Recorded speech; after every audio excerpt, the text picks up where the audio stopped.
আসসালামু আলাইকুম। ফাইসের জন্য বিকেলের নাস্তা একটু পাস্তা রান্না করব। আমি ফাইসের জন্য দুই ধরনের পাস্তা রান্না করে থাকি। একটা হচ্ছে ম্যাকারনি আর আরেকটা রান্না করি যেদিন আমি আরেকটা রেসিপি শেয়ার করেছিলাম। তো আজকে আমি এটা রান্না করব। আর পাস্তা বা নুডলস যেটাই রান্না করেন শুরুতে পানির সাথে অল্প তেল দিয়ে দিলে পাস্তাটা আর লেগে যায় না বা নুডলসটা একটার সাথে আরেকটা লেগে যায় না। পানি বলক চলে আসছে আর আমি যে পাস্তা দিয়ে দিচ্ছি, যেহেতু আমরাও খাবো একটু বেশি করেই নিচ্ছি। বাকিটা গরমে রেখে দিচ্ছি, পরে ফাইসটাকে দেবো। এটা সিদ্ধ হওয়ার পরে আমি নর্মাল পানি দিয়ে এটাকে ধুয়ে মানে ঠান্ডা করে নিব। আর গরম পানিটা ফেলে ঠান্ডা পানি দিয়ে নর্মাল করে পাস্তাটাকে ছেঁকে তারপরে রান্না করে নিব। এখানে আমি পাস্তা রান্না করার জন্য চিজ নিয়েছি। চিজ হচ্ছে আমাদের বেসিক কাউহেড চিজটা পেয়ে যাবেন। আর কি বলে সসটা হচ্ছে আমি এটা টমেটো সিদ্ধ করে গোলমরিচ দিয়ে বানিয়ে নিয়েছি। আর গাজর, চিকেন আর রসুনটা মাছ দেওয়া ট্রাই করবেন। রসুনটা দিলে পাস্তার গ্রামটা খুব ভালো আসে।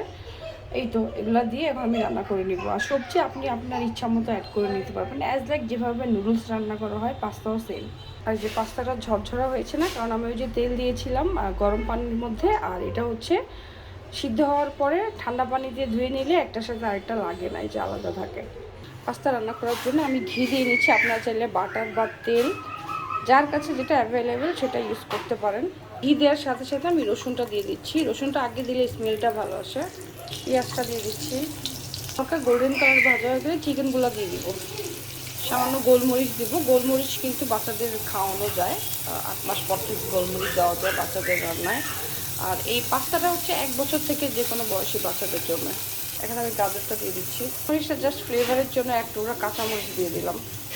এখন আমি এই যে পাস্তাটা দিয়ে দিচ্ছি। পাস্তার সাথে সাথে যে বাচ্চাদের চিজটা দিয়ে দিচ্ছি। এই চিজটা 8 মাস থেকে যে কোনো বয়সী বাচ্চাদের দিতে পারবেন। এটা আমাদের পেজে পেয়ে যাবেন।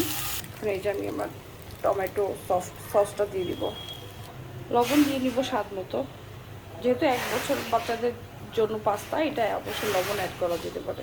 আমি দুধটা অ্যাড করে দেব। দুধটা হচ্ছে আপনাদের ইচ্ছা, এটা অ্যাডও করতে পারেন, স্কিপও করতে পারেন। আমি দুধটা দিই। দুধটা দিলে একটু ক্রিমি ক্রিমি ভাব আসে। যেহেতু চিজ দিয়েছি এমনিতেই ক্রিম একটা ভাব থাকবে। দুধটা দিলে আর একটু মানে ক্রিমি ক্রিমি হয়, খেতে মজা লাগে। এই তো পাস্তা রেডি।